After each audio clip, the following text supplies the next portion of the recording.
This podcast has been brought to you by Voyager's World. We are building the most amazing hospitality network.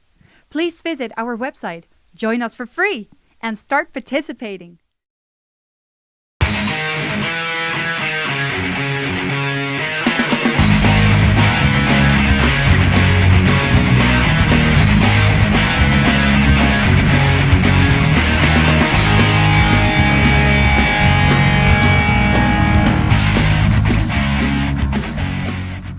Excellent. Happy to have you here again. Yeah, it's a Cool. return visit. Cool. For those of you that didn't have internet in jail, so you don't know what's going on, this is my friend Mike Bown, and he's the most traveled man in the world. And he totally deserves the title because not just he visit every country, but he visit them well. He didn't just cross the border, you know. He been there and has stories to tell. So we did a podcast a while ago, about a year ago. Yeah, I must have been you wrote in these. So Yeah, and it was amazing. Like the stories were crazy. What happened to you since then, man? Well, I went back to North America, various places for a while. Then I ended up kind of overwintering in Hawaii a little bit. Uh-huh. So, yeah, just North American travel and sort of Hawaiian travel. I haven't been doing too much extreme. What did you do in Hawaii? Basically, I just sort of visited friends and family, like some people I knew from London, and some family members were coming out to escape a bit of Canadian winter. And then I went back and I sort of roamed around Western Canada, and I was trying to get out to Ukraine as quick as possible to start into Eastern European travel again. Right. It's a very good place for the summertime. Like there's no better place to be than Eastern Europe for the summer. I think so. But what is your relationship with Ukraine now? Like, it's hard to say because I've been here 4 times now, so it's getting. But there's a lot of countries I've done 4 times. but if you add together all the times that you have been in Ukraine, how many months it is now? I'd say it's probably almost a year or over a year. So it's not quite as long as I've been in India. But it depends on what you count. Like, let's say you're in Ukraine and you pop over to Romania and go through Transylvania a little bit, and then you go to Serbia, and then I'm not sure if you really still count it as Ukraine, but it's Eastern Europe. I would for sure. count. I count the countries separately. Yeah. But to me, I count as I live in a country if I have been there more than 3 months. Yeah. The reason is that up to 3 months you will stay in most countries with an American passport. In most countries you can visit for up to 3 months without a visa or anything, or any formality. Yeah. So if you're staying more than 3 months, either you had to become a resident or you are overstaying your non-visa, you know. Yeah. But either way, I think that 3 months to me is a milestone that is meaningful. You know, after 3 months, I can drive around without a GPS. I can find my way across the city, and I know which bars I like, which bars I don't. Let me fix this camera here. All right, better now. Yeah, so I've lived in a lot of countries then, because I've been in Russia more than that, Ukraine more than that, UK more than that, Indonesia more, India more, Nepal more, even China. In Indonesia, was it in Bali or in other parts? Well, I'd often come in and out of Bali because it was good for the flights. So if you need to come and go, for Indonesia, you certainly need a flight because there's a lot of islands, a string of islands. But I go down to Nusa Tenggara or Sulawesi. Was fun. They still have some civil war there, right? Something I think like they that? don't have too much. They were having some in the 90s for sure. So like sometimes even when you're trying to fly a small plane between islands, they weren't able to land because they say like protesters have taken over the airport or something like that.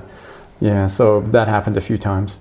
And the Indonesians are very, I guess in a way they're kind of modest, and they don't want to. They don't want to have a bad impression of their country. So if you're driving along and you see like a burning village that you drove past, and you could ask an Indonesian what's going on here, he'll say, "Oh, nothing," in his language.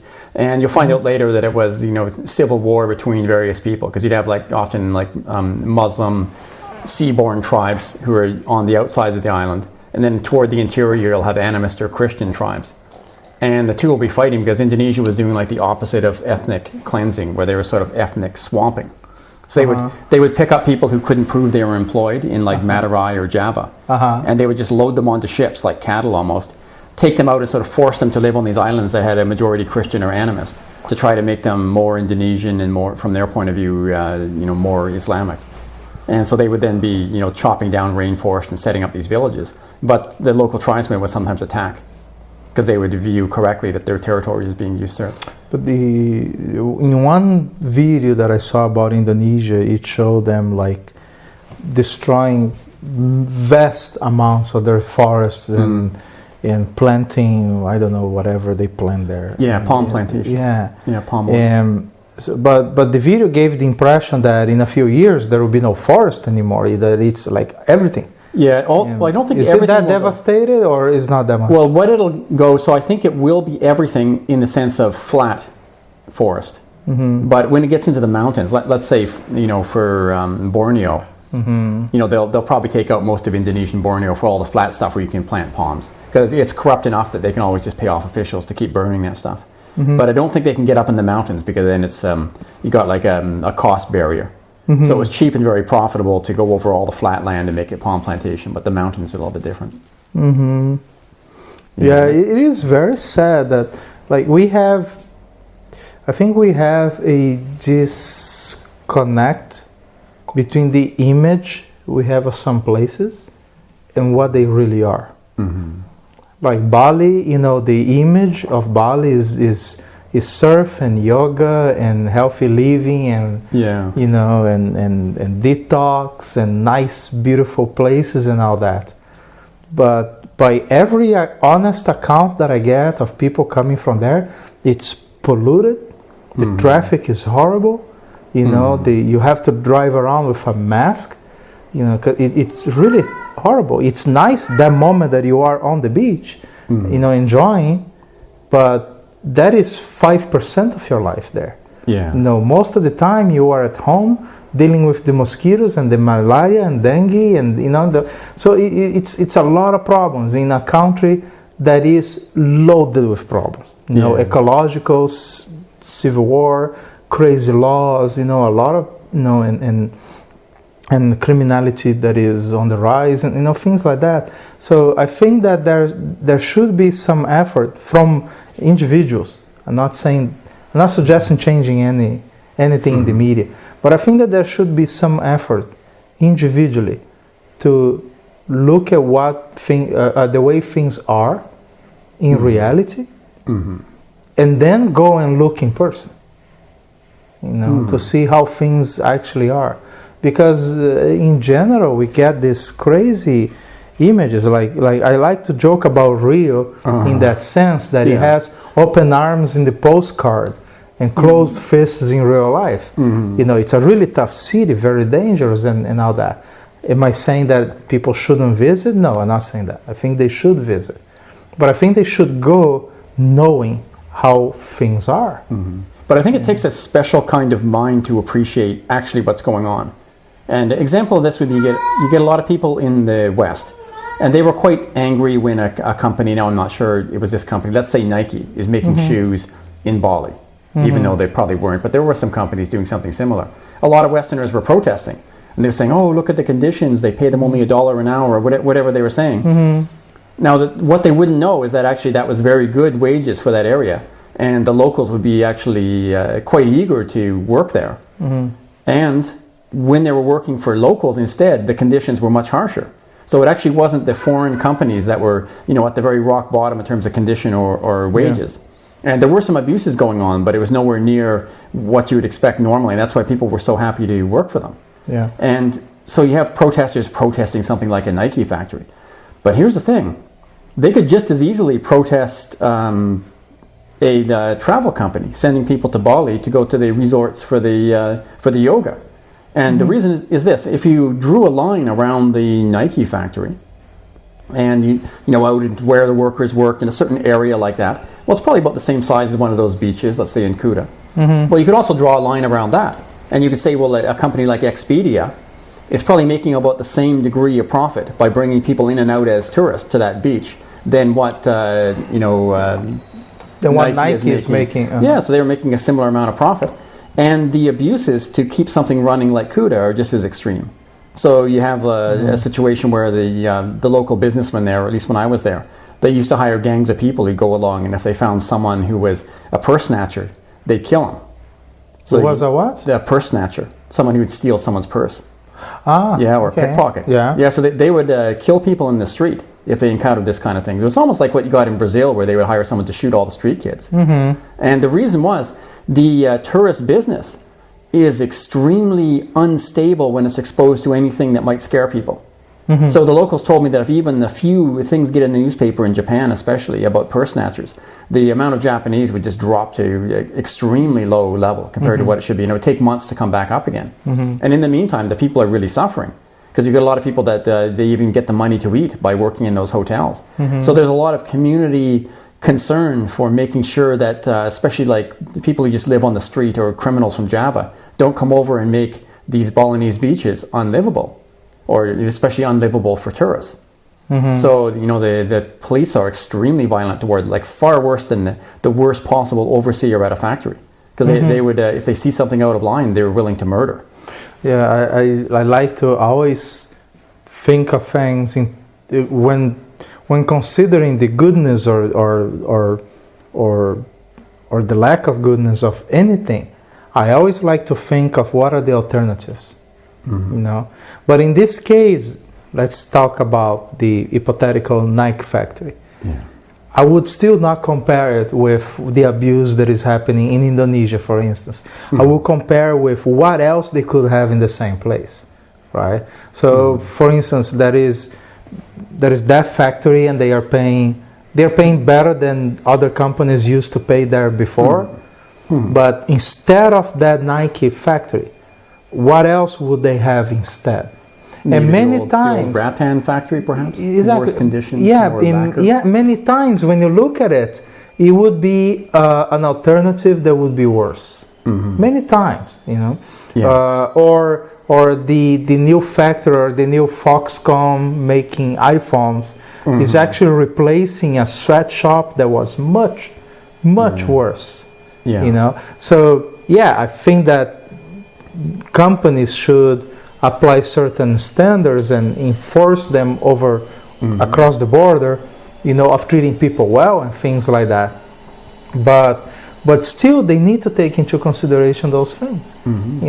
If there are places where the conditions were horrible, really horrible, and then I come, of course, it's maybe a boring job making iPhones or stitching Nikes. Maybe people want to jump out of the roof. But I like to ask other questions as well. Where they jump out of the roofs before? Are they jumping less? Is their life horrible regardless if there is a factory there or not? Maybe their life is that bad. I've seen and maybe it's getting better. Inconceivable that they could have a good life. And maybe it's getting better. So you have to ask. You cannot just presume that it's if anybody is jumping off the roof, then the entire thing is a failure. You cannot think in those binary terms that everything is either 0 or 1, because then every company would be a failure. Because I don't think you can find any factory anywhere that doesn't have someone just content enough that he would rather bring a shotgun and kill everybody. And oddly enough, it's the Western countries that have the higher suicide rates too. So. We have very high suicide rates. We have very high violence rates. So I think that those questions are good, but they are good if you ask most of them, not if you ask just one. And the thing is, you have to be an expert in asking these kind of questions. And I'll give you a reason why I say this. Because I was on a bus once with a woman from Belgium. And I was looking and I said, oh, look at this, a town really poverty-stricken. You just see that people are very unhappy they're in this town. And then an hour later, we come to another town. And I say, oh, here's a town really wealthy. You can see they have all these new plastic buckets they brought in from China. And the people are selling them. You can just see all the commerce and the general mood of the people. You can tell that it's a very prosperous town. And then you see another one, something in between, or it's good or it's bad. Then at the end of the trip, the woman from Belgium was saying to me, "Oh, wasn't it terrible, all the abject, awful poverty that we passed?" And I said, "Oh, which town did you mean?" She was saying, "All of them." And for me, I saw the shades of gray for this. So, okay, we're in a poor country, but here was a rich town, here was a poor town, here was an in-between town. For their standards, yeah. yes. Yeah, and for her point of view from Belgium, that she just saw them all as, she wouldn't even differentiate them all. They're all like at zero. Yeah, but not the way that people would think. Yeah, but earlier I said that I would ask 2 questions. So one would be, instead of that factory, what else would they have? But the other question that I find quite interesting is this. Let's say that there is a factory. I'll stop using the hypothetical example of iPhone or Nike. Let's say there is a factory there making gizmos, okay, whatever gizmo it is. And there are people jumping out of the roof, committing suicide because they are having a horrible life, right? Yeah. And in this hypothesis, let's stipulate that this factory is in China. Okay. The next question that I would ask is: these people committing suicide, are they Chinese? Because in most of the world, there is a reality that the work conditions for the natives is one. And the work conditions for immigrants is another, completely different. True. You know, look at the famous case is Dubai. Dubai is a country where the locals, the citizens, enjoy an incredible lifestyle, and they have an incredible support, like healthcare and all that. And these are general rich people, and they still have a lot of benefits. Yeah. And then you have a second layer, which is the expats that have a reasonably good lifestyle, and they make a lot of money, and they are very well protected as long as they are men. Right? Yeah. But they have a very reasonable, comparable to the lifestyle they had in the West. You know, they are usually making more money and living something that is very comparable. Yeah. But then you have over there Indonesians and Malaysians and some other Arabs and some people from other countries that are in effective slavery. It is not in paper. It is not called slavery. Yeah. But when you get to a job that you get very little money, you have to spend most of it on food and lodging. And you cannot choose to leave anytime you want. To me, that is slavery. That reached the threshold of what slavery actually is. See, by your definition then, which is quite a reasonable one, there's a lot of slavery going on in the Arabian Peninsula. And I'll give you an example. There's these Omo tribesmen, and they do what they think is the trail of dreams. And what the dream is they'll have something to keep the sun off their head and something to eat. So their dream is this very basic food and shelter. And they come from families of like 9, 10, 12 kids. And the Omo families that have them, they run cattle, but in areas of southern Ethiopia like this. And there's only so much land you can run cattle on. And in fact, the amount of cattle they're running is the maximum amount you can run. And they're getting a certain amount of blood and milk and whatever they're getting from the cattle. They're getting that amount already. And so for that, you can raise, if you're parents, you can have 2 kids with that. They can take over the business, they can be running the same cattle. I mean, all the land is used up. There's no room for expansion, anything like that. You can't even use modern methods to do different kind of cattle raising because they're extremely specialized cattle for this very arid environment, the extreme African condition. So it's kind of set what you can get there. And so that means if you have, let's say you have 12 kids, well, 2 of them can take over the family business. 10 of them have to go. And the ones that have to go, they just say good luck, bye. They just have to go out into the world and find some way to live. But all they know is traditional pastoral living, like similar to the Bronze Age. So what they do is they follow what they think is the trail of dreams. So they would slowly make their way to the coast of the Red Sea. And the police can see them sometimes. They're walking not so far from the road. But it's really hot out there. It's like, almost 40 degrees. Police are not going to come out and chase them. So as long as they stay away from the roads and away from any possible squad car, they can travel along. And sometimes they get robbed, but not usually because they don't have anything anyway. They have no possessions. And they're quite tough at just living off the land. And they can make their way and get to the coast of the Red Sea. And there they have to cross the sea. And here's a circumstance where I was talking to a guy, Mr. Duday, who I was on a small kind of rickety plane flying over Somalia with, and we were chatting. And he said he knew a guy who was trying to get him to invest in a business. And when he heard the business, he was just horrified, and he refused to invest. And he walked away, and the guy was saying, "You're throwing away money, you're throwing away money." But he refused to invest because the business was a clinic in which they would go to these Omo tribesmen, and they would say, "So, you want to get across to the Arabian Peninsula?" They're like, yeah. You say, "Well, I bet you don't have the $100. No. You say, "Oh, I'll give you the $100, but you got to give one kidney." So then in the clinic, they would slice out a kidney, and then they give the guy they put him on one of these boats. They're actually the boats that trade those little black edible camels that they grow on the Horn of Africa. They trade them over for like United Arab Emirates or to Saudi Arabia. So they would go over there and just be smuggled with the camels. And then what they do is just live illegally there. But less one kidney. Yeah, less one kidney. And the thing is, you can live for up to 23 years with one kidney. So maybe not as long in air condition. Maybe you can get another 15 years. But for them, 15 years of life is like, wow, that's better than zero. Because, the alternative is starvation.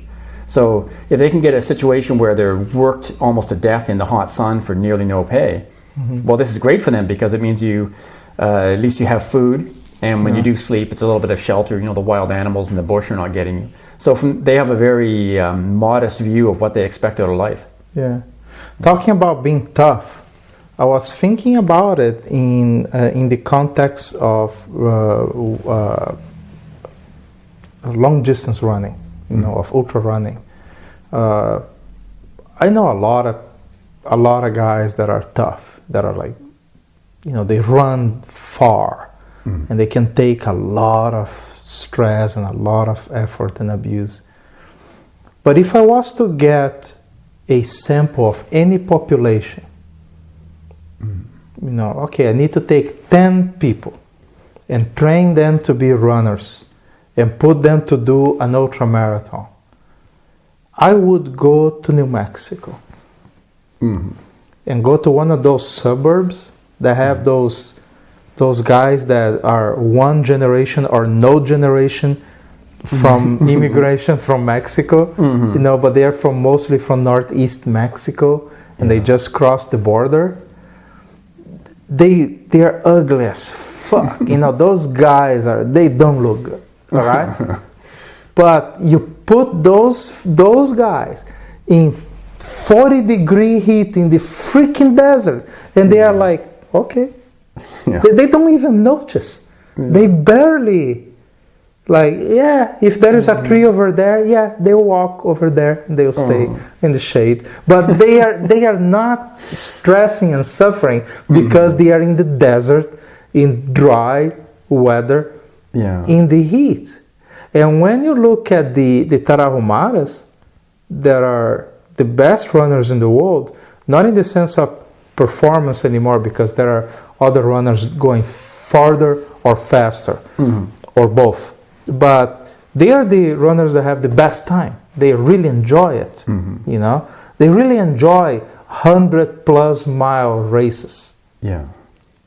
Who enjoys that, right? Yeah. Really tough people. Yeah. So if I was to get a sample of people to then prepare them to do an ultra run or a marathon, to really, do some tough challenge, or to send them to infiltrate another enemy territory and go there and kill the general, do that kind of mission where you need some really tough fuckers that will go and they will not give up. Yeah, I would get a bunch of brown Mexicans and train them with modern techniques and some of their old techniques. Yeah. Because their endurance and their capacity to just tolerate the environment is beautiful. It's beautiful. These people, sometimes I think of immigration like, if a guy crossed the desert, he walked 50 miles through the desert, okay, and risking taking a bullet and having to cross a river and doesn't even have shoes, right? Doesn't speak English and anything like that. That's one tough dude. Yeah. We want him. Yeah. But the US we want that, because if you need to build a road in the summer heat, who do you want? That guy or a redhead from Boston. Yeah, that is going to melt on those conditions. But the U.S. did something similar before. So during Vietnam, they were fighting in Laos, and they ended up using the Hmong, those quite small forest-adapted tribes people, and they were fierce fighters. They were the ones who live up like almost near the plain of Jars. There were a lot of them. I've seen a lot of them around there in Laos, the Hmong. Talking about that, when I was editing the video for our first podcast, and I was looking at your photos, it really caught my attention, the photos with the pygmies. Where do they live, by the way? Where is that? The pygmies. These particular... So I've seen pygmies in a lot of places, but the ones that I actually lived with for a longer time was in the Democratic Republic of Congo. In Congo, okay. Yeah, so right in the middle of the Congo, I went out to the Bambudi tribe. Exactly. And I remember some comments that you wrote about, them killing an animal and just cutting the animal and all that. And a lot of Westerners, they couldn't handle either being there and see that, or they couldn't handle the images of it. So either you were not posting it or... Yeah, I was filming one of it. I was there with a Slovak friend who was a professional photographer at the time. And, I did film some things that were them, slitting the throat of an antelope and chopping it into four, like that, like almost immediately. And it's kind of screeching as it dies. And I even said to my buddy Peter, I said, are you going to use this for anything? And he goes, no, Westerners can't handle it. They've got this idea that everything has to be sanitary and almost like anything that would make you think about the dilemma of life and death or humans part of the ecosystem. It has to be away from their eyes. Yeah, it does. Yeah, it like they don't have a problem eating a beef, right? Eating a steak, but they don't want to think about the cow dying. Yeah, you don't want to think about it. One of the greatest experiences that I had when I was a teenager is that I killed a pig. So I was told, all right, you shoot here, and if that doesn't work, we are not going to help. You have one bullet. If that doesn't work, here's the knife. You have to finish it. Yeah. You have to finish the job. And it was like, I learned at the same time the impact of it, the meaning of having that meat later. It changed, but changed also the way that I respect that animal, and the way that I try to do it the fastest and least painful way. And actually in that case the bullet was pretty effective. It just dropped. What kind of bullet were you using? What was it? 357. Oh yeah. It was powerful enough. That'll do it. Yeah, it was powerful enough. The pig just dropped. It just went like... Yeah, it's the shock wave through it that often disrupts the organs in the brain and everything, depending on where you hit. But if you hit the right way, the blood pressure spikes. So it doesn't die instantly, but it becomes unconscious instantly. Yeah. It takes like a very small fraction of a second for it to be completely unconscious, and then it just drops. So the moment that it drops, the heart already stopped. When it hits the ground, it's done. If the conditions were all good like this, right? But sometimes it doesn't work out. So here's a story. I had this Scottish friend, and I was talking to him about a problem bear that I was going to have to shoot. So on one of the neighboring farms when I was back in Canada, there was a real problem bear. And sometimes if it's too much of a problem, like if it's eating your dogs and it's smashing through the door, it's trying to get in the kitchen, everything, you have to shoot it. And so since I wasn't someone who wear glasses, it's better for me to do the shooting because I can come in the early morning and I don't have glasses that'll fog up. So, sometimes neighbors would call me or neighboring farms in the valley. Just because you didn't wear glasses? Yeah. Yeah, it's an advantage for shooting, right? If you don't. I know it is, but it isn't like everybody else who wore glasses. Okay, well maybe it was just known that I would do it, right? I had a rifle and I had a .303 bolt action. All right. But at one time, like my Scottish friend was telling me, oh no, what you're supposed to use is a 1 1.25 ounce rifled slug out of a 12 gauge shotgun. I said, oh really? I didn't know that. Okay. Well, then I'll try it. So I shot the bear with the shotgun, and I went right through it. Like you could reach your hand in and wiggle on the other side. It blasted a huge hole through the bear, but it wasn't dead. It was just there screeching. and I had to go up and shoot it again, but it lived much longer than would have been typical with the 303 rifle, which is actually the smaller size bullet. And so I went back to him and I said, But the 303 is much faster? Is that why it's better? It's high velocity, so it sets up that shockwave. Okay. So I went back to my Scottish friend and I said, well, I tried that 1 1/4 rifle slug you recommended, and wow, it was really painful for the bear, and it took it a long time to die. And he goes, oh, I never said it would kill it faster. I just said that you save 35 cents on the bullet. And I was like, damn, I don't care about 35 cents. For 35 cents, come on, be a little more humane. Yeah, exactly. Yeah. But he never ate bear. No, you never ate the meat. No. I had some friends who had. I even had a neighbor come over once with a mountain lion, and he was like, "Are you going to help me eat this?" And I was like, "Well, why do you even have it?" And he said, "Well, he had some kids out behind his house, and the mountain lion would come out of the forest and sit there watching his kids all day, every day when they're playing in the backyard. And eventually he got kind of nervous and he shot it. Sure. And he was afraid that rangers or something would find out that he'd done this. And he said, "We just got to eat it to get rid of the evidence." And I'm like, "Oh, I don't know if I want to eat like a big cat. Probably kind of nasty." But I told him just drag it out in the woods and the wolves will get rid of it. But sure enough, they did. A couple of days it was gone. I would. I don't know if I caught a bear, if I ever shot a bear, I would at least want to take the hide, because it's it can be a beautiful hide. You know? Fair enough. Yeah, you have to get things at the right time of year though for that. So if you're only killing them when they're a pest, and they can be a pest, like actually bears and humans are extremely incompatible. Yeah. I hear a lot of friends in London were like, "Oh, you shot bears. And how terrible, I would never do that." And I'm looking around London, I don't see very many bears here. This looks like pretty nice territory by the river. There should be about 400 living in here. Yeah. So we'll just take 400 grizzly bears and we'll just drop them in London and let's see how you do.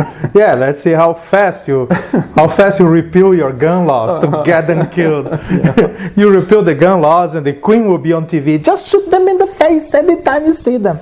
Yeah, but the thing is though, ideally you want to get along with the bear you have. So if you got a farm, and you probably have 3 or 4 bears, around in the farm, especially if you're in an area like southwestern Canada. There's a lot of bears there. So what you want to do is get along with the bears that you have. Yeah. So you planted an idea in my head recently of going to the wilderness and just being in the wilderness for a while to kind of reset my mind and learn. How did you call it? The bush. Bush time. Yeah. No. Or bush mode, even. You can bush mode, right? To get into bush mode, in which you think, but without using language. But the only way to do it is you need to separate yourself from language for a while, for long enough to reset your mind. And I'm incredibly tempted to do it. You should do incredibly. it. And you can do it in only 65 days for the maximum effect. I've done them up to 180, but testing to see if there's anything further beyond that. But it's actually 65 days you get the maximum effect. Yeah, and I think that by the time that this video comes to the air, I would have already done it. And so I'll put a caption right here at this point in the video, telling the result. That also means that I survived it. Because if I don't survive, I'll not edit this fucking video. Yeah. Or you'll have the effect of some people who try it, who are people that intensely need to be. Actually, I think the reason for it is they're not really comfortable with their own self. Because if you're spending, let's say, 70 days alone, you have to be very comfortable with your own self as a person. So if you have some interior, twisted, strange guilt or other unresolved issues that are very serious, then spending that much time alone with yourself, if you're someone who doesn't like yourself, it can be really difficult. Yeah, I think I solved those problems on my run across America. I had enough time to parse through all my guilts and thoughts and desires and memories, and so I could go through all that. So I had 4 months to do it, and then 4 months again when I ran back. So in that sense, I'm feeling very comfortable. But the idea of really isolating, that means no internet, that means no talking to people. Yeah. It's totally isolation. So you can get the language part of your brain to rest long enough that it's not going to be interfering. Yeah, and I think there's something that deeply, is deeply interesting. calming. You're looking at fractal designs all the time because everything in nature is fractal, and it's also quite messy. But you become used to looking at that, and it's a natural background that doesn't cause any anxiety. It's a natural human background. So you can then flip to the other side of being human. I think that's why when you take LSD, you have to be in nature, because apparently the only color that doesn't cause anxiety is green. And and you are exposed to all those shades of green and slightly brown and all that, and nature, and it doesn't trigger any anxiety, because otherwise I would suspect that LSD would make you go like, oh, everything is moving and weird. And but if it is moving and weird, but it's moving and weird in a way that doesn't insult your primitive brain, so it doesn't cause any pain. Yeah, because you'd be naturally used to this, being in the world, and especially looking at animals. So you can watch the movements of ants, or to see if they're caught by certain ant lions. Or, I would have pet wasps sometimes that would almost behave like the Air Force, and they would kill any mosquito or fly to try to land on me. And I'd go without showering for months on end sometimes. Just wander along. You meet all kinds of mountain lions and bears. Depending on where you are, if you're in Africa, of course, you're going to be meeting more like real lions and, an awful lot of different kinds of antelope in Africa. I'm really wondering where I should do this. Because it's, as we talked earlier, it has to be in a place that is isolated enough that you are not going to be bumping into people all the time. That it's going to be very easy to avoid civilization. But at the same time, you don't want to be too far from civilization, because if you get sick or when you feel that, I had enough, you don't want to have to travel for another 3 months just to find a city. If you were extremely cold tolerant, I think the ideal place would be South Georgia Island. Fuck, that is cold. Yeah, it's cold, but what you get That's there, around Falklands. Yeah, so what you get though is elephant seals, black fur seals, thousands of them, various seabirds, maybe even including albatross. I can't remember exactly what ones I saw there, but you also have these Arctic terns that try to attack your head constantly, so you have to hold something above your head if you're hiking there. Okay, let's talk about cold a little bit, because when I did the runs, it was during winter, and especially going through West Texas and Arizona, New Mexico and Arizona, I went through some high altitude occasionally, and it was really cold. And I didn't have any problem with camping in the cold. Yeah, I had a very good sleeping bag. Yeah, my equipment was good, and I would say that if I'm going to just choose between being out in the cold or being out in the heat, I will choose cold every day of the week, twice on Sundays. So if I'm going to do this in a place that is cold and I'm going to brave, snow and things like that, maybe that's it for me. That's it, being out in the snow. Or you could do a compromise, maybe Australia. Because I had a friend so I've been in Australia a few months, and I see some wildlife there, but not a lot. But I had a friend who spent a lot of time isolated out on branches and farms there. And he was mentioning like how it was just fun to sit on his porch with a rocking chair. So he's got a little bit more technology than what you'd be doing if you're fully in the bush. But he would just sit there and he'd watch, like, every day there was 2 or 3 of a particular kind of kangaroo that would just come down to a watering hole, get some water, and then go away. And he just like slowly watched them hopping along and getting their food and hopping away, getting their water. So, you could see some more interesting mammals anyway, like or marsupials, this kind of thing. Yeah. I'll have to think about it, but I'm really thinking that I'll prefer cold. Okay. I like a little bit of snow. I don't mind some cold, occasional rain, because I I will have some good equipment anyway, you know, and a nice. I'll get a nice tent for that. I'll not play along with. See, I stopped with tents because bears would just trash them. So depending on where you are, if you're in an area with a lot of bears, they'll come and trash your tent all the time. Yeah. Yeah, they love to trash tents. Yeah. This is Simon. Let me show you. There it is, Simon. Oh. So if occasionally you'll be hearing Simon talking to us.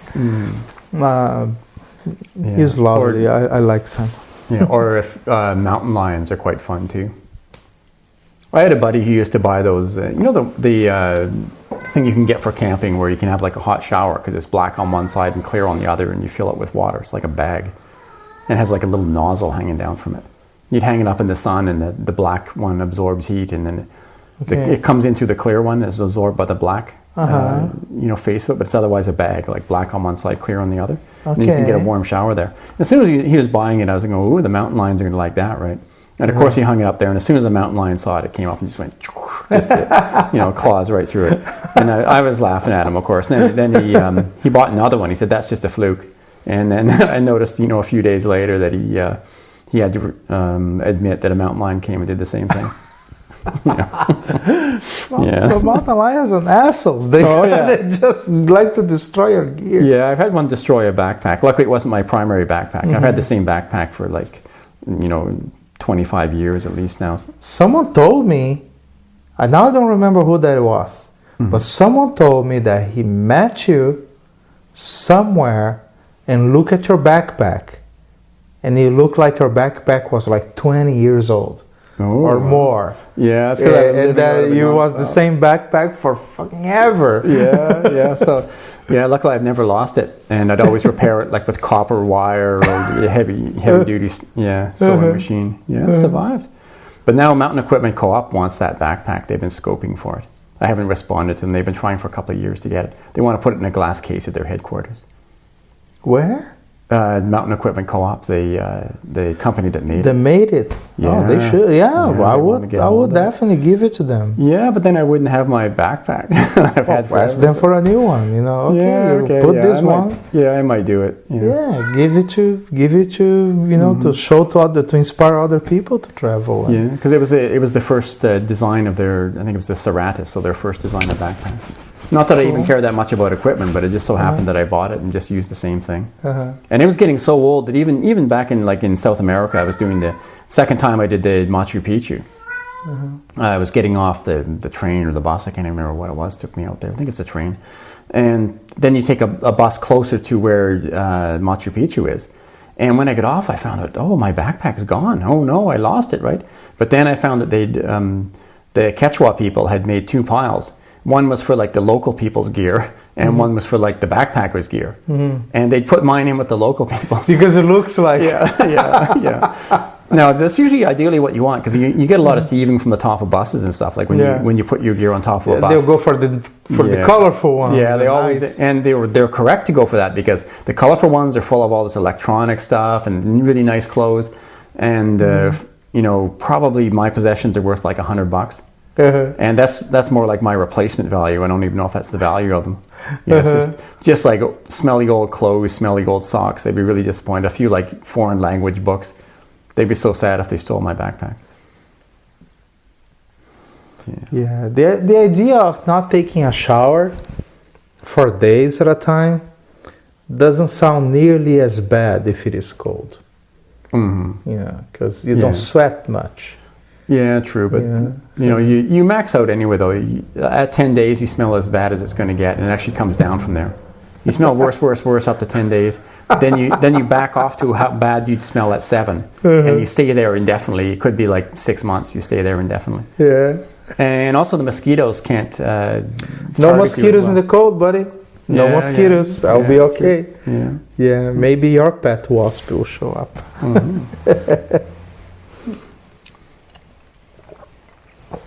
Yeah, this is my favorite beer mug. Thank you, Tani. She made it for me. Going to the wilderness. But I'd recommend not being in Etosha Park in Namibia with all the wild elephants. Because I don't know if I ever told you this story, but I had a friend, he became like a rebel leader for the Tuareg rebellion. I heard a little bit about the Tuareg. Okay, yeah. But not about the elephants. Yeah, so he used to be a tour guide in Namibia, but then he became like a rebel leader. I think he was funding his rebellion with cocaine that they were seizing in the desert from like people who were trying to smuggle it to Europe. Yeah. So they had like hundreds of millions of dollars from that to make the rebellion. That story we have on the first podcast. Yeah, so this one. Yeah, but he told me a story from before when he was in Namibia working as a guide. And he brought everyone out to see the wild elephants. So it takes quite a lot of hiking. Finally, they're on a semi-forested ridge where they could camp for the evening. And he said to all his tourists, okay, don't worry, you get lots of photos of the elephants. We'll come down early in the morning and get them. And I know a safe place where you can take them. Now, make sure none of you try to sneak out of your tent and go down and get them in the night, because the elephants can't see and they become very nervous. And if they see something, they hear something moving in the bush, they might think it's a lion, they're likely to charge. And so anyway, he thought that they were duly warned. Went to bed, got up in the morning, starts to make breakfast for all his tourists. He noticed that one German woman is missing. He's like, oh no. So he says to his tourists, okay, just keep eating breakfast. I'm going to go check this out. Looks in her tent, nothing. Calls out to her, nothing.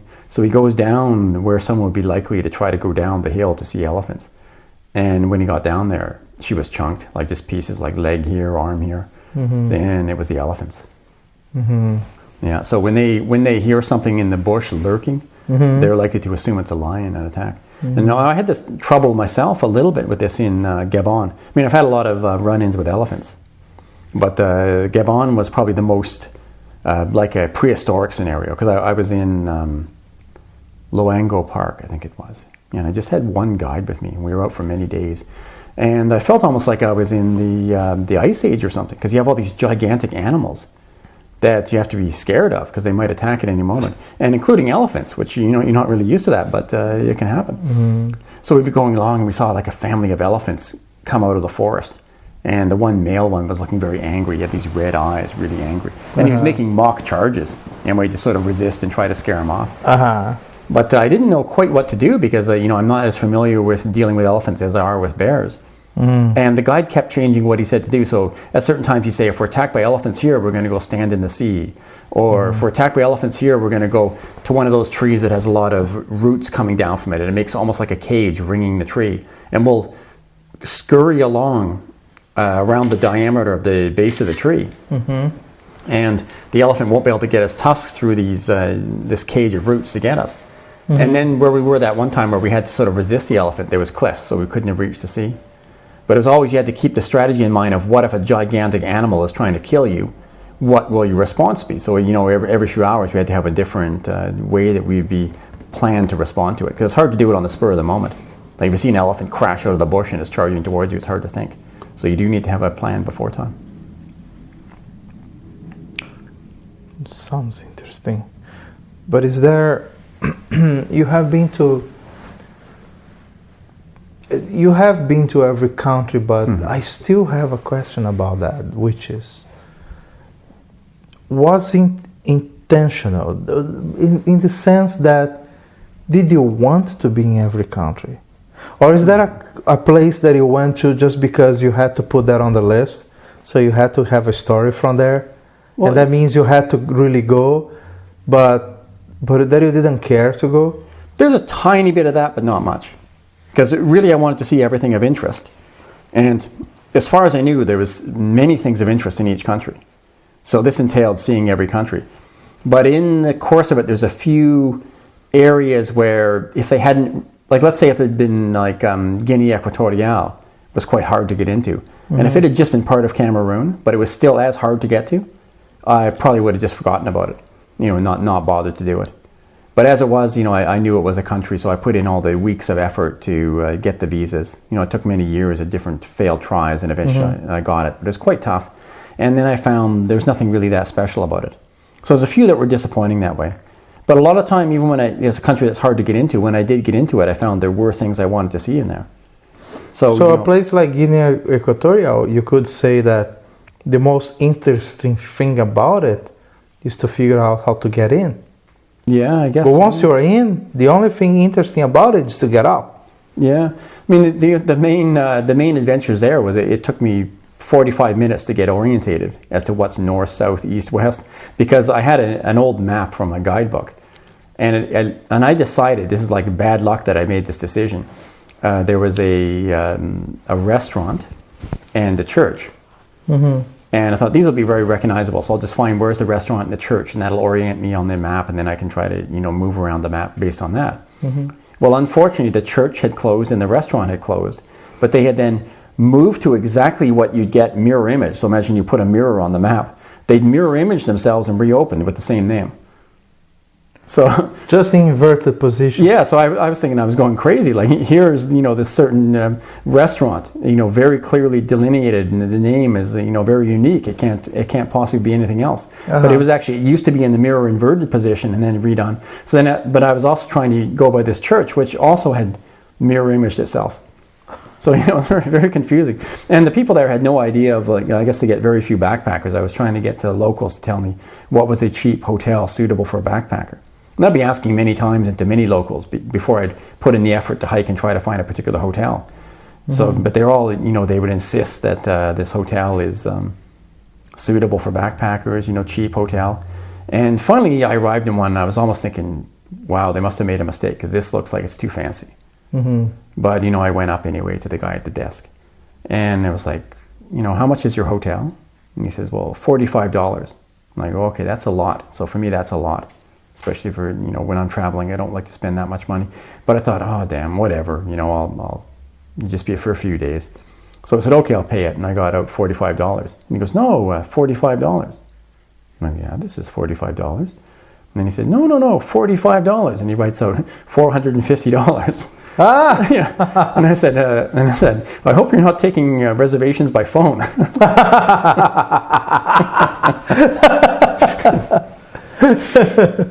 Yeah, and I had this. So eventually, I found one that doubled as a brothel and a hotel. That was something similar. Well, as I say, most hotels in third world are brothels, right? Mm-hmm. Yeah, a lot of them, especially in Africa, almost all of them are, because people don't travel that much for business, especially. Mm-hmm. You wouldn't need to do that. So really, if someone's using a hotel, it's because they've got their mistress or whatever, or they've hired a prostitute. You get a lot of that going on. Yeah, I saw a lot of that in South America as well. Like getting to a city and there are only two hotels. One is the casino, the mm-hmm. other is a brothel. Yeah. And the casino is also a brothel. Yeah. So it's also, but one is the casino. Mm-hmm. And I saw a lot of that. But I think about this kind of travel, and there are so many countries that I don't feel any desire to go to. Okay, what's an example of a country you don't feel any desire to go to? Saudi Arabia. Oh. That's probably a good one not to go to, actually. Because it annoys me. The social issues that they have there, and the hypocrisy and the slavery and the misogyny, and it's too much. It's too much being fucked up in just one country. And what it is that they have that is culture that is interesting. What it is that I would go to see. Well, here's the thing. They have a lot of interesting culture, but they've kind of spoiled it because they're Wahhabi and they're very extremist and they've smashed a lot of their stuff. Exactly. But you can see it in Yemen, except for Yemen's in a war. But normally you could see it in Yemen. But a lot of the things that I think would be the most interesting to see that are today in the Arab world are in Persia, which is today Iraq and Iran, right? So that to me, that area would be a lot more interesting for culture. It's like, imagine being an architect and you are called to work in Dubai. There is no culture to follow. There was nothing before. Before this explosion of modern architecture, there was nothing. So you have no style that you should follow, and there is nothing to research, right? Because before it was fucking desert, right? It's like going to Miami and saying, wow, you're going to build a museum in Miami. You go like, what the fuck? nothing there is more than 80 years old. Mm-hmm. You know, that's it. Nothing. There are people alive today that are older than Miami. Mm-hmm. You know, that when they were born, Miami still didn't have more than 10 houses. You know, so I think I wouldn't like. Mm-hmm. And yeah, whereas for Iran, it's, you know, an ancient culture. Like I think Iran I would like, but also I have this dilemma that some people can go to a place and enjoy it by choosing what to perceive, right? So they can go and see whatever it is that they are enjoying. I don't have this ability apparently of choosing what to perceive. So when I go, I perceive everything. And then if I go to a country like, let's say, some Arab country, an hypothetical Arab country, I cannot not see the fact that in the park there are like 50 guys hanging out and there are no women. You know, which you see just by going to fucking Berlin. And you see all the guys hanging out in the park and having a tea and whatever, no woman. Yeah, women. You go to Albania. Yeah. You know, it's only the guys. So in a lot of this, the Arab world, the guys have all the mobility and all the agency of choosing to go out and doing the things that we consider normal in the West, but the woman don't have it. I cannot not notice it. So if I go to Saudi Arabia, I will not be able to not notice that there are no women driving. No, and I will not be able to not notice that you go to a hotel and there are 20 helpers. You know, there are too many people helping, and a lot of them are foreigners. And noticing, I cannot not notice that they are living in conditions that are very close to slavery, or that cross the line into slavery. You know, I cannot not see a construction site and notice that everybody there is immigrant and they are slaves.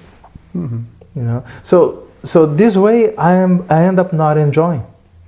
Now, of course, I visit a lot of countries and states that have deep problems, but some problems annoy me a little less than others. You know, so I would say that in Saudi Arabia, the social issues annoy me more than the religious issue. Because if the religious issue was true for me, then I wouldn't go to Alabama. I wouldn't go to Mississippi or Oklahoma, right? Yeah, a lot of fundamentals. Because it's just as fundamental as Saudi Arabia. If nationalism bothered me too much, I wouldn't go to Ukraine. I also wouldn't go to Texas. In fact, it almost looks like right sector or black and. I wouldn't go to Texas. Right? And I wouldn't go to Ukraine. Definitely not to Russia. You know, so some things bother me a little less, but these social discrepancies, especially related to the way people treat women and the way people treat foreigners, they are closer to me. But I think there's a big changes on the way for that. So it's kind of interesting to see them still living in this medieval fashion. But very soon, like for instance, it's going to be only a few years, there'll be self-driving cars. Well, there's the problem of the woman driver in Saudi Arabia is already solved. So before she'd have to always have a man. I don't agree with you. I think it doesn't solve it at all. No, it's still just as evident. But now she has because mobility. The guy can but the problem is not to give her mobility. The problem is to give her choice. So the guy can still choose to drive a car, but she can't. You know, remember, it's a country where a woman cannot travel out of the country without a permission from either her father or her husband. So she's not a free person. You know, I cannot not see it. You know, I really have something in me that cannot ignore. I think I can ignore things like that. I mean, I think you have to as a traveler. Like if someone was to ask me, how many $1 billion worth of suffering have you walked past while coins were jingling in your pocket and not helped? You know, I'd have to answer, you know, probably at least $1 billion, maybe more. I mean, sometimes they do help. Like there was a situation once where I saw a guy in the ditch. I think I was in Burkina Faso, but near Ouagadougou, and he was dying in the ditch, and he was like calling out to me. And he actually speaks some English, and he said, "Oh, I made a mistake coming here. I thought I could get work, and I can't, and I got malaria, and now I'm dying."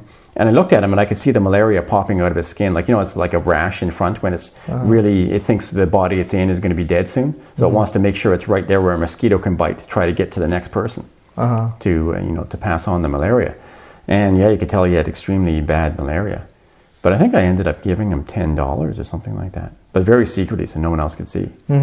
Yeah, because I don't actually have any kind of budget for that sort of thing. I mean, I just had enough budget for myself to travel the world. I did not have any budget to assist anyone in any way. Yeah. But every so often I would with an egregious situation like that. But I would have walked by like 100 other guys in the course that same day who were, you know, just as desperate. But I think that by not being able to not see certain problems, like violence, and I would say it's mostly violence, social injustice, you know, the lack of rule of law and mistreatment of women. I, for instance, I'm not as sensitive to mistreatment of children. Interestingly, you know, like if children are getting fucked over, it bothers me, but doesn't bother me as much as if women are are being treated badly. But I never committed to visit every country. So I can just skip a bunch of countries, right? Like middle of Africa, I'm just skipping it completely.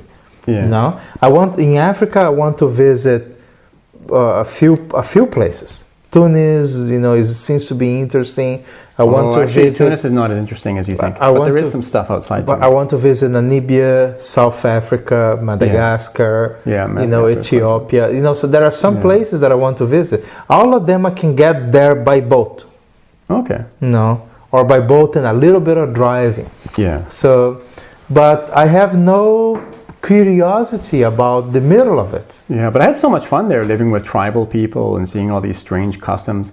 You know, you be in a place like Niger, and you find out the most fun thing to do is go to the zoo where they've got these mangy hyenas, and they're feeding them like stillborn camel fetuses, you know, that that they get off herdsmen. You can watch them crunching away. I mean, this would be the sort of entertainment. And then if you want to eat, you know, I found a guy who they give you like a plastic bag full of soup. And I was staying above this brothel where it was like cockroaches all over the floor, but you can sweep them away a little bit and they'll stay away for 10 seconds. Then you could like put your bag of soup on the ground and sort of just slurp it, just get it into your mouth. Yeah. Not the kind of things that you put on YouTube, right? Maybe not, but a lot of Africa's like that. So especially if you get out of the cities and you're with the people there. Yeah, I found it fascinating. Yeah, I don't know. Maybe because I saw so much misery in South America when I was younger. Instead of getting desensitized, I got repulsed by it. Okay. You know, so when I see cops beating up people, or when I see, you know, this kind of injustice, my tendency now is to walk away. I just don't even want to visit. You know, so that's why I never did what is considered a classic for bikers. Yeah. You know, and most of my friends did, which is to ride from South America to Alaska and back. Yeah. Right? Most of my friends did it. And it's absolutely within my skill set. You know, I did all of America, Canada, some Mexico, and out of Europe. Yeah. It would be a very natural step to do the Alaska to Terra del Fuego, you know, to Ushuaia to Alaska, right? It's a classic. Yeah. I don't feel any impulse, because I know that in the middle I would go through a lot of great things. Yeah. But I would have to go through some countries that are horribly bureaucratic and corrupt. Yeah. And I would have to witness all that again. I would say that it's something similar to metal fatigue. Okay. You know, that the material gets tired of it, you know? Yeah. And I think I got tired. Okay. I got, Yeah, especially, for me, it doesn't bother me. especially I got tired. I think that those things in different countries, the thing that I'm most tired of is corruption. Yeah, well, it's corruption as well is often what keeps them down.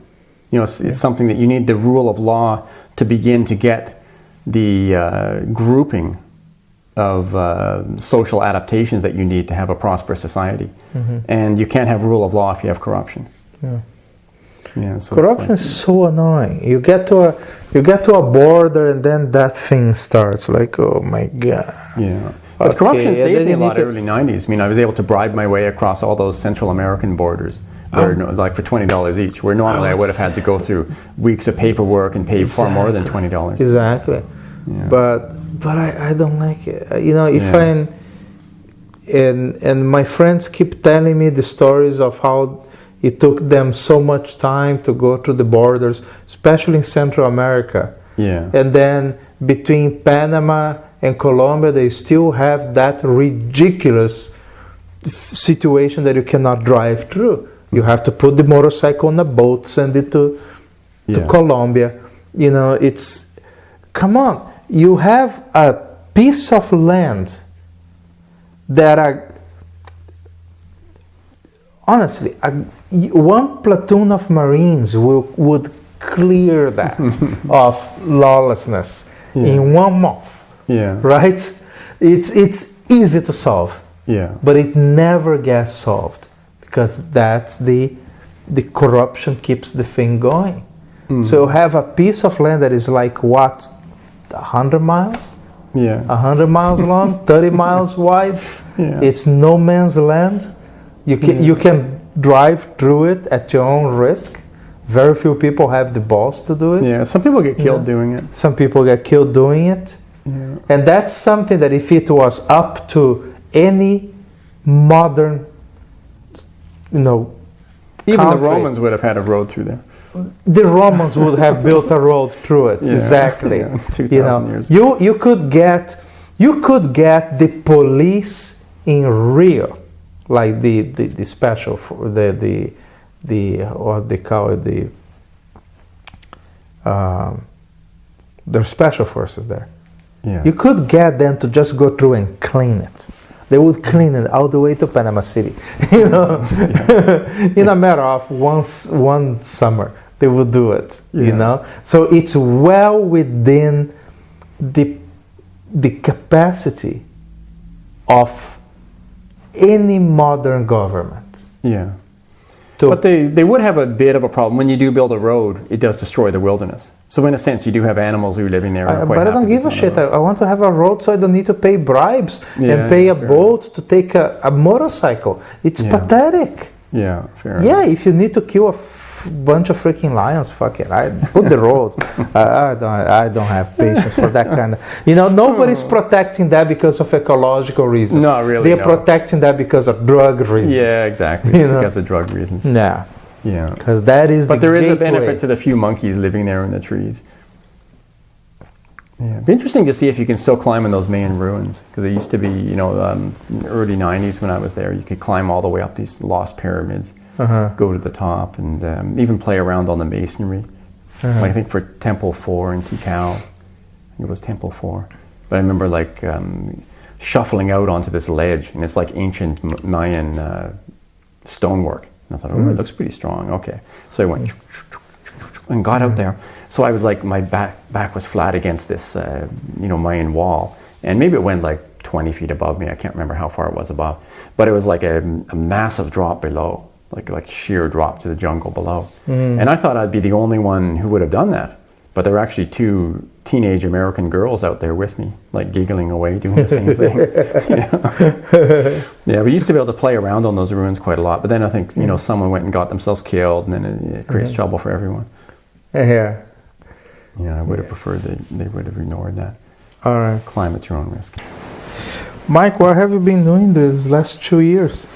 When did you finish the trip around the world trip? It would be 2013. So it's been a while. It's been like 4 years. For you? Yeah, I was writing. I've been continuing to do travel. I was doing a bit more visiting of family and friends that I would normally do. And getting the writing done. So my book's almost out. I'm going to have a book, Most Traveled Man, out in October. So soon I'll go back and start doing more media for that. Who's publishing it? Let me think now. Douglas and McIntyre. They're like what country? They're a family out of New York, but I was dealing with them out of Vancouver because it's more convenient. My mother lives there. Yeah, but I think they're a New York family that owns it. Cool. So there is a book coming out. Yeah, Most Traveled Man book. Yeah, and I had to really, the trouble with writing it was not so much that I'm trying to think up material because I have all these, huge numbers of adventures. And even I pared it down to, the ones that I thought, okay, these ones are really quite exciting. And I was at 400,000 words, which is like as long as Moby Dick, right? So it's ridiculous. So, of course they wanted me to pare it down further, but the publisher wanted two things that were contradictory in a way. So they said, we want you to talk about your most dangerous countries, the ones that are really war zones, really dangerous, and also ones that you did with girlfriends and friends. And I'm saying, okay, well, these things are entirely different. Yeah. So, a country like Afghanistan, I'm usually not going to have girlfriends or friends, or Iraq certainly, or Congo. Normally it's not going to be the case that a girlfriend or a friend is going to agree to go with me. So these were all solo. So I said, if you want all these most dangerous countries only, I'll probably use up half of the descriptions of my most dangerous countries. But it'll be solo. So it won't really give a representation of what it's like to travel the world, because it'd just be these very dangerous solo trips. And they said, okay, a compromise. So I ended up with half and half. And I think it ended up 144,000 words. So about a third of my notes. Yeah. So I have a lot left if I wanted to make another book out of it. Yeah, so... yeah, it's all good. And most of the time here in Ukraine? Well, I wouldn't say most of the time. I mean, I've been in Russia quite a bit. I'd say for my most fun times, though, definitely here in Ukraine. I mean, I didn't overwinter here ever. Yeah. I stay here one winter, and it's not different than being in Boston or in Toronto. Yeah, it's just as miserable. It's the same thing. Same thing. Yeah, but if I was to choose between being in Boston or here during winter, I would choose here. Yeah, I would Kiev, choose here too. Because at least Kiev is more fun. There are interesting things to do, and we are discovering what is so amazing about this city, and I like it here. Yeah, and it's a better standard of people coming through here as well, because the people who are aware that you can go and find cheaper and more interesting places to live. Like for instance, I'm living right near the center. Now in a place like Boston, there's no way I could afford that. Yeah, but here it's doable.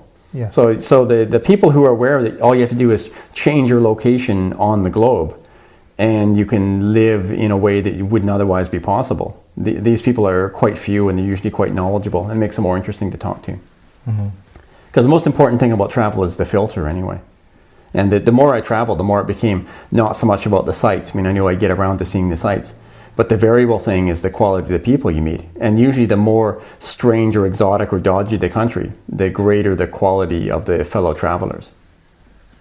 And then because of the higher quality of the fellow travelers, then the interest level in talking to travelers for the locals becomes higher. So you'll have like some of the most interesting people in town will know that they want to hang out in the place where the travelers are, because they're also more interesting people. But when you get mass tourism, it spoils all that. So then people learn that actually the tourists are the most boring people ever, and they'll avoid them. Definitely. I remember just recently being in Barcelona, and I was doing a stand-up comedy night at a place that is in a hostel. So a lot of the tourists were American, British, Aussies, but there were 3 girls from Miami. and they were outside. I was outside waiting for some tacos from the taco shop next door, and so I was waiting for my tacos, and I started talking to them, and and they said that the people at the show didn't like them, maybe because they were noisy or because they were talking too much or something like that. But they basically said that with more or less with the words, nobody liked us there. Mm-hmm. And I was thinking, I don't blame them. I'm talking to you for 15 seconds. I already dislike you. You know, those three girls are fucking boring. Yeah. You know, boring in the sense, not in the sense of boring of doing nothing, in the sense of boring of doing boring things. Mm-hmm. You know, talking boring things and wanting to do boring things. Yeah, you know, so they were too worried about where we can get more booze and where we want to go to the beach somewhere, someplace, and we're going to get drunk. And I was thinking, I totally don't want to participate in this. Mm-hmm. You know, so I really dislike them. But there are Americans that I met here in Kiev. Yeah, that we are super great friends, and so it pretty confirms your theory that yes, in different places you're going to find a different quality of visitor. Mm-hmm. And that's why I'm a little bit worried for Ukraine for the future, because you might have noticed the difference between Lviv and Kiev already. So Lviv has a lot more tourists. Yes. And as a result, you can almost feel in the air the boredom seeping in of the boring mass tourist people. Mm-hmm. Yeah. It's unfortunate. I mean, I guess it's a way kind of elitist, but in a way not, because it's actually cheaper to not be the it's cheaper to be the person who travels to the unusual countries where things are cheaper. Yeah. But I don't know if you noticed that Lviv, I would say per capita or per square meter, Lviv has more interesting restaurants. Mm-hmm. Has more breweries per capita. Yeah, it does. It's much more interesting restaurants. Yeah. Some really weird, unique places. Yeah. Well, I was just there for that. But it's small. Conference. Yeah, so. But it's small, so you see everything in 3 days. Mm-hmm. But 4 days stops. Yeah. You're going to visit everything that is interesting. Yeah. While Kiev is much bigger and more spread out, so it takes a lot longer. Yeah, you can definitely roam around. Yeah, but yes, over there I feel a lot more like a tourist. Yeah, I felt definitely like a tourist. It was okay for the first 30 minutes. I'm like, ooh, I feel like a tourist. And I walk along, and here's when you really know something's touristy. So I saw this restaurant. I came and sat down. The guy came over and gave me an English menu and immediately talked to me in English without even trying to determine. Yeah, it's just like, okay, yeah, this is a without even asking. Mm-hmm. Oh, but you look a little too white, So it's not such a bad presumption. Yeah, but that you speak English. But somewhere in Kiev, they're not necessarily make that presumption right away. But in Lviv, they think so. Yeah. I don't know. I have good friends there, and they show me really interesting parts of the city. So I like Lviv, but I understand what you're saying. Yes, it has I like it too, but it's touristy. It has a little bit of a feeling that it's touristy. You feel a little bit like you are in Slovakia or Hungary. Yeah. It has that. You know what is a city that to me it screams tourists at me? That's Budapest. Oh yeah. You go to Budapest, everything is a tourist trap. Mm-hmm. It's a beautiful city. It has history, has a lot of interesting things, but they develop their tourist industry to the maximum. Yeah. So they explore every corner, every opportunity, every angle that they can interact with you as a tourist and hustle you for money. So it became terribly boring to visit. It's like the thing of overdevelopment in general, or even I don't even like to develop the idea of being a traveler into the money-making scheme. And I was reminded of this in Lviv. I was there for this conference. Mm-hmm. And it was a good conference and it went well. I did some speeches and I did some interviews and things like that. Did you say it was a good conference and it went wrong? No, it went well. So there were no problem. I mean, it went without a hitch, basically. So the guy who'd organized it all went very well. But everyone there was interested in how they can make money by traveling.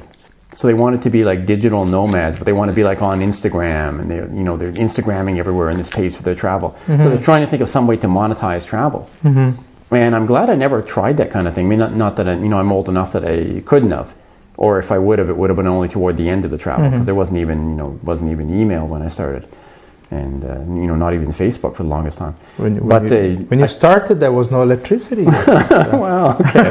Well, it wasn't quite as bad as that, but I remember meeting a guy in Vietnam, like in a village, and he was saying, "We just got electricity this year," and I was like, "Oh yeah, that's great." And he said, "When did your town get electricity?" And at that time, my some of my family were living in Roslyn, BC. And I said, 109 years ago. He was like, "Oh." Yeah, but everyone was trying to monetize this, and they're all talking about how you can make a little bit of extra money here and there by, having the correct products that you're showing on the Instagram and all kind of things like this. And I was thinking, wow, they've got me here as the speaker and even as their main speaker. But I'm completely the opposite. So I had twice in my life where, like, one time someone offered me $1 million, and I was like, no, thank you, but no.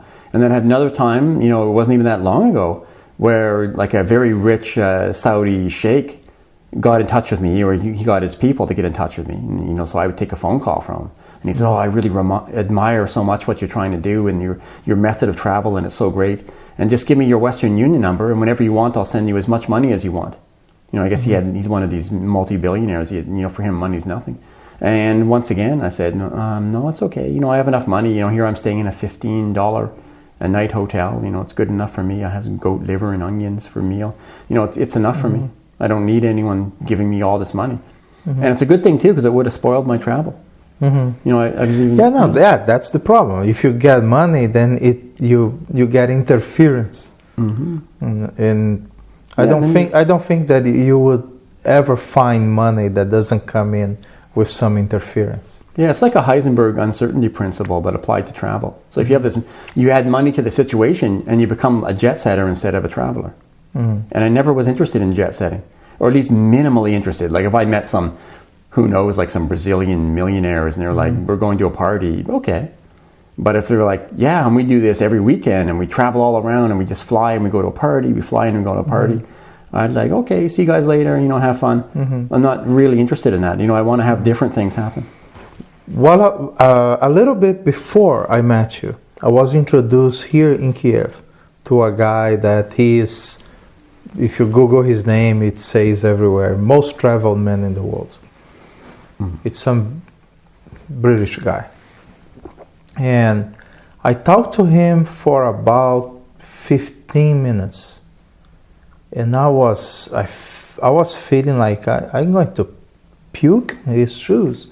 This guy only talks about the hotel 5-star this and the 5-star that, and how many times he rode the Concorde, and how many times he was invited by the Rockefellers to do this and by the Clintons to do that. And I was thinking, this guy is not talking about anything that a human does. Who gives a shit? Yeah, if you have been, and also his claim that he visited every country. No, he visited every country that had an airport. Yeah, that had an international airport. And he would have visited only that airport. And in a lot of those countries, he just visited the airport. Yeah, So, or he went from the airport to the 5-star hotel and back. So if it is a country or a place that doesn't have an international airport and a 5-star hotel, he wasn't there. Yeah. Right? So it's not that it's not impressive that he has been to a lot of places and traveled so much. Yeah, that has a certain amount of interest to that. But he doesn't know these countries. He doesn't know their culture. Yeah. He never had to deal with the problems that people there has to deal with. No, so he doesn't know those places, and those places don't know him. So I didn't connect to any of his stories. Yeah. I thought that it was all posh and pretentious, And then I didn't like any of it. I thought, okay, in 15 minutes, I really didn't want to talk to him anymore. It just becomes tedious, doesn't it? It was super tedious because he was always like, he ended up, I don't remember, I cannot even remember what it is that he worked. But it was something that he had to do with airlines, and then he kept commuting via Concorde from England to New York. Yeah, that's most of the time. And then he had to go to this country. It was something related to airlines. But he had to keep going to these countries and spending a few days. But every one of these places, every little bit that he mentioned was staying at the Hilton, the Sheraton, the Ritz-Carlton. It was these 3 hotels. So I bet he knew all of them. Yeah, he probably was getting some sort of discount even a little bit from staying so long in their I don't even know if he was paying for it. But, yeah, maybe not. Maybe the airline was. But outside of that, he doesn't know anything. He cannot figure out where to stay in a hostel. You know, like he can't figure out anything. I didn't like any of it. Yeah. So I think that the story of someone that, like, I know a guy that he's from Rio, and he started traveling, and he set up this goal of travel for 2 weeks. But then 2 weeks became a month, and then it became 2 months, and then he quit his job, or they fire him, depends who you ask. You know, and he kept doing it, and then gradually he started blogging about it. No, so his story is so much more interesting. Yeah. It's more full of little details, you know, of how things fell and how they worked out. Yeah. You know what these guys who, so maybe there's 100 or more. You know, I was talking to a guy once who had counted the exact number. But a lot of guys who've seen all these countries, and some of them try to claim they're the most traveled. Usually they claim it on the basis they were the fastest to do it, or they've picked some additional little geopolitical areas they visited. But very few of them have any stories. And I'm actually okay with them as long as they don't use the word travel. Because I think travel has connotations in people's mind that you're really, like, you're tasting the local food and you're meeting the local people and you're having, adventures in a place, and you have something to say about it. So this is associated with travel. By using the word travel, it's a bit deceitful. And I think if they would use the word transportation, like they'd say, I've done the most transportation of anyone.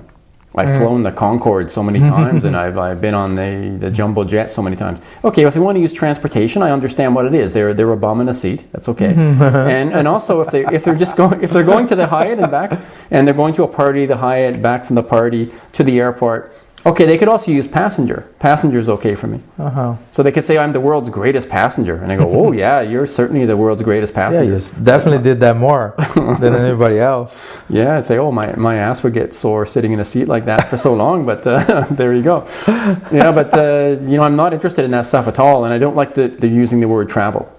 But if they like that, and other people like that, and they're all into the designer luggage or whatever they're into, that's fine in a way. But I don't want them in using that traveler word. So I'm, part of the purpose of my book is I spent a couple chapters trying to describe in an interesting way how they should shift off that word and use something more appropriate. Yeah, there's too many of these most traveled man things where they've done it in 4 years or even 8 years is ridiculous. You can't do the whole world in 8 years. You can do Asia in 8 years maybe. Someone mentioned recently. Oh yeah, I think it's a friend of Andrew that he wants to go through from here to South Africa by motorcycle. And he set a goal of doing that in 3 months. Oh, wow. I was thinking, he's going to be sitting, waiting for visas for that long. Yeah. This is a year trip. Yeah. Just the time that he'll be sitting in borders, waiting to go across. Altogether will be already 3 months. Yeah, because I know, like one of my friends does, sometimes for the Travel Channel, he does television programs where he's in South America now, going all around. And I think he's taking a year for South America by bike. And I think it might have been a year and a half for Africa. So like 3 months is completely ridiculous. He was making good time. Yeah. So. No, riding a motorcycle, like across Europe, if you want to visit every country between Russia and Portugal, just to spend any reasonable time in them, you are talking an entire summer by motorcycle. Yeah. So then, and that means, and you will be like just 2-3 days on each. Mm-hmm. You know, you are going to spend at least 10 days in motorcycle shops fixing your bike. Yeah. That's it. 1 to 2 weeks is just fixing your bike wherever you are. Right? Yeah. And another, let's say 15-20 weeks is really traveling. Yeah. That's it. Yeah. And in Africa, it's even more extreme because in some of the, if you get a hostel or a hotel that's a little bit outside of town, usually you'll get the motorcycle guys there. And sometimes you'll notice a guy like, what is he like? Is he the owner? Does he live here or something? Mm-hmm. Well, usually not. What he is he's a guy waiting for parts. So it's almost like the troll under the bridge. You'll have like the motorcycle guy waiting for parts. He's ordered some part from Germany and he's waiting, and it's been 3 weeks. And that's and these guys, they buy these German bikes, these new BMWs. Their performance is amazing. Mm-hmm.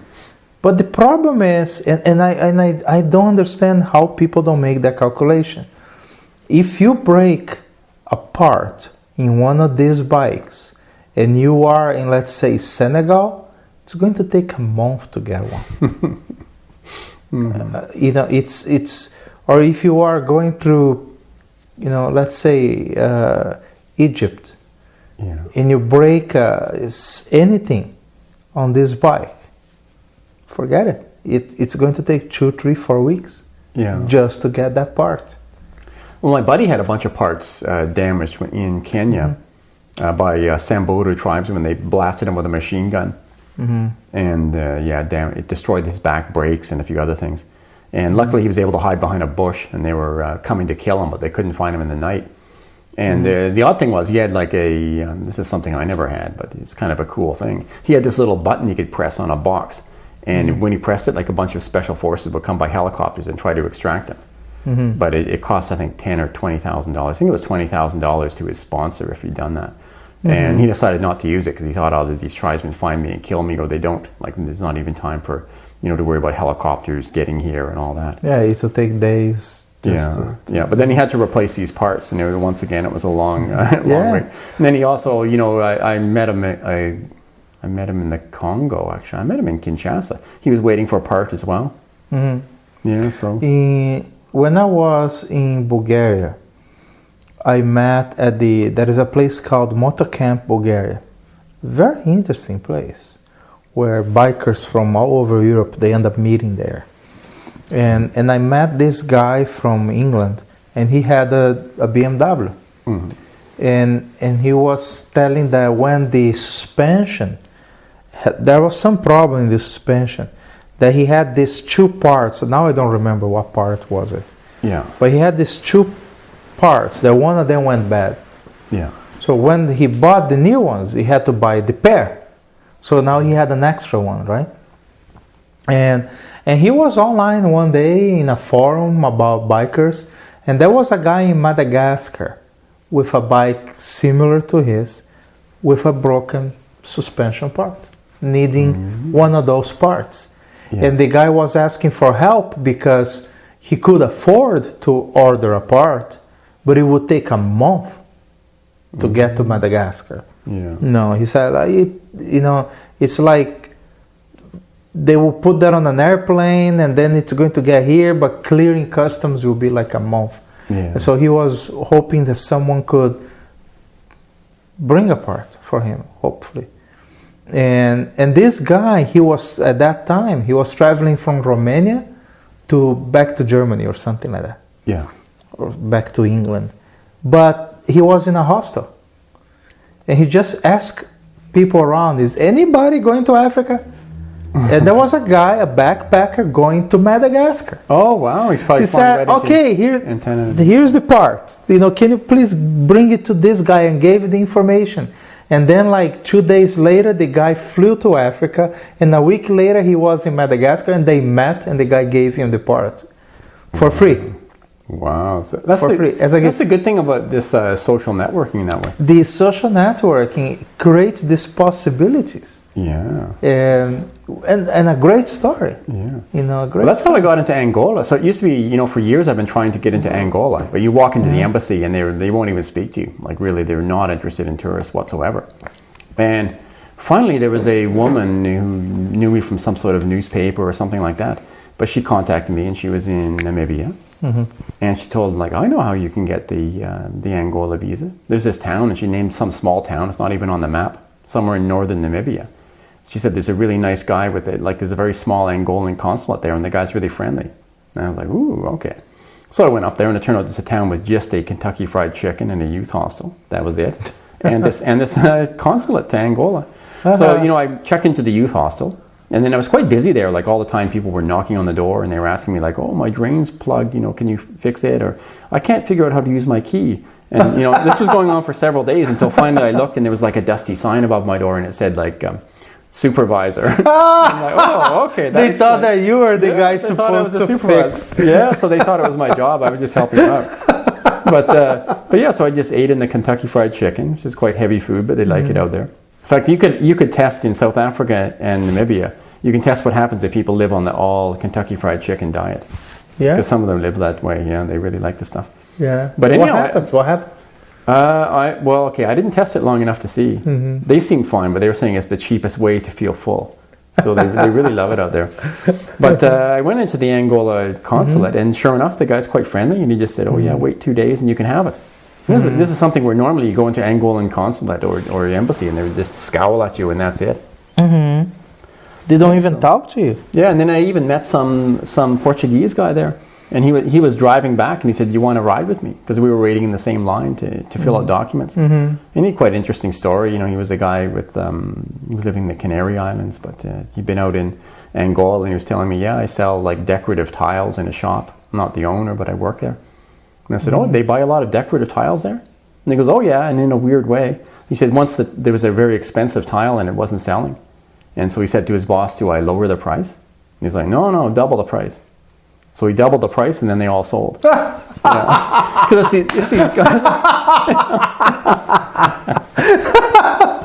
Yeah, because he said they were selling the really gaudy, like crappy stuff that didn't sell in Portugal because they're considered too over the top. But all these super rich Angolan families that are involved in corruption with oil money, you know, they have billions of dollars. Or probably the president. They want the most. How is it called? Baroque, right? Yeah, the most Baroque, and they want to be able to brag. They want it to be expensive. They want to say how much money they spent for it, right? Like, you know, didn't you know these tiles are €100 each? Like this kind of thing. Yeah, so yeah, it was an interesting way to make a living. But yeah, he was one of these guys who likes to get prostitutes in different cities. He's telling me how that works, and I'm like, ooh, it seems like a lot of work. I mean, I'm not into that too much myself, but it seems like a very difficult way to exist. He said in Africa, what was he saying now? Yeah, he said if you go with one, then later she's wondering whether you're like short term or medium term. And if you're very short term and you kind of dismiss her and she thought she should be medium, she would feel just as upset as if if you were with a girlfriend and said, "I'm breaking up with you." Yeah, so they get very possessive.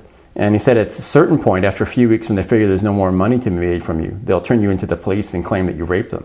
And if you're like a white man or something, they can use this to extort a lot of money. So he was saying his very detailed thing where he was renting a place and there'd be almost no furnishing there, and he'd use a fake name, and it was a city not in the one he was working, and he would just like do things out of there until it got too hot or there was problems. Then he could just disappear and go to the next and do the same thing. So it was a very detailed, almost like a almost business plan in order to live this lifestyle. And for me, I haven't had much intersection with that, except for of course, all the hotels are brothels, so you see a bit of the business there. But yeah, it's very complicated. I noticed for someone to live like that. I remember, for instance, the first time that I came to Kiev, I stayed at the Hotel Libet, and they have a bar downstairs, and it's loaded with girls. And it's unbearable to be there because every one of them is chain smoking. Oh, no. And the guys working at the bar are chain smoking, and the security guy is chain smoking. So there is a cloud of smoke inside the bar. that is intolerable. And I don't know if that changed, but it was intolerable. So even though sometimes I wanted to just go downstairs and have a beer, and then go out or something, I wouldn't use that bar. I would go across the street and go to the bar of some other bar, whatever it is. Wouldn't stay there. But I saw a lot of that. Like every major hotel has a bar, and there are girls there. Okay. There are single girls there hanging out at the bar. Yeah, that's business. Yeah, and if you see, like in Africa, there's so much of this, but it's almost like in Victorian times, because there's not many opportunities for women, so they're perhaps over-focused on this profession. But if you see some girl sitting alone at the hotel restaurant, like with a Fanta or something, slowly drinking it over the course of an hour, she's there trying to make some sort of accidental meeting to try to get some sort of sponsored boyfriend. That's quite typical. Exactly. Yeah, it's a tough life for women out there. But here, I think that now, these last few years, in countries like Ukraine, everything moved to the internet. Like most of it, most people are trying to be that porn or prostitution or anything else. It's all online. So when you look at a bar that is full of hookers and they are all smoking there, you are actually looking into the Soviet Union. Because that's how it was. Yeah. You're not looking at modern times. Yeah. So what's next? What's going to happen next? Well, next time I'm going to have to go back to North America and then start a book tour. So I'll be doing I think I'm doing a speech at a film festival, and then I'll probably start doing a lot more media. I haven't done media for a while yet, because I did a lot of media both times I went viral over the internet, and then usually I would stop after a certain number of months. But now I'm going to have to get back into that. So I've been starting to say yes to more media things recently. That's why I did that one conference for digital nomads and things like that, to get back into form. Because it's very, like this is part of the reason I've been traveling more slowly. I've only done 10 or 12 countries over the past few years. But it's because I was staying longer in a place to allow the type of thoughtfulness necessary for writing. The digital nomads thing is, in a certain way, annoying to me. Not for any other reason than the lack of creativity. It's everybody trying to copy the same things. It's everybody trying to do the same thing. Yeah, they want to show a lifestyle, and this lifestyle is supposed to be something that people would vicariously want to live themselves, but maybe more cheaply just through Instagram photos. And then they want to push advertising and sell something, sell products, or they want to get a sponsor to push it. It's like it's everybody following exactly the same formula. There is no innovation. There's no innovation, and also it starts to look like they are all the same. The stories are the same, the places are the same, the style is the same. It starts to look like everybody's the same. It's like the cars. You get a mid-size sedan from every manufacturer and put that in front of you, you cannot tell which one is which. Unless you look at the name, you cannot tell the brand, because they all look the same. All right? And the same happens. So that's lack of innovation. I think that no industry in the world suffers from more lack of innovation than the boat industry. The boat industry is horrible. It's like everybody not just doing exactly the same thing, but doing exactly the same thing for decades. Or even hundreds of years, they're proud of it. It's horrible. Like the other day, someone sent me a video of this boat that someone designed, and they are showing that in a boat show or something. And I was looking at the boat, and I thought, there is not other than the electronics. The radar, the navigation is modern. That's just the electronics. Everything else on the boat, someone could have designed and built in 1890. 120 years ago. Someone could have done 130 years ago. There is no innovation. It's horrible. The rig, the systems, the formula, the calculations same. So it's the same thing I see on the internet. Everybody's following the same farmer. How do I do it? It's Instagram, Facebook, and Twitter. And I think it can work if you get in early with that. So if you're the first one to be following the formula. If you get in early, or if you do it different. Yes, it's easier to get in early in a way, but if you can't, then you have to do it different. Yeah. But how many people do it differently? How many people do anything differently? Yeah, I know it's hard, isn't it? You have to be creative. Very few. Yeah. Very few. Like it's like occasionally. In 2014, I traveled with Kim, and she was doing yoga, right? Teaching yoga and all that. Since then, I already got questioned by 4 different yoga teachers that they wanted to travel. Most of them wanted to travel with me. Let's tour Europe just like you did in 2014. I'll teach yoga. You ride the motorcycle and all that.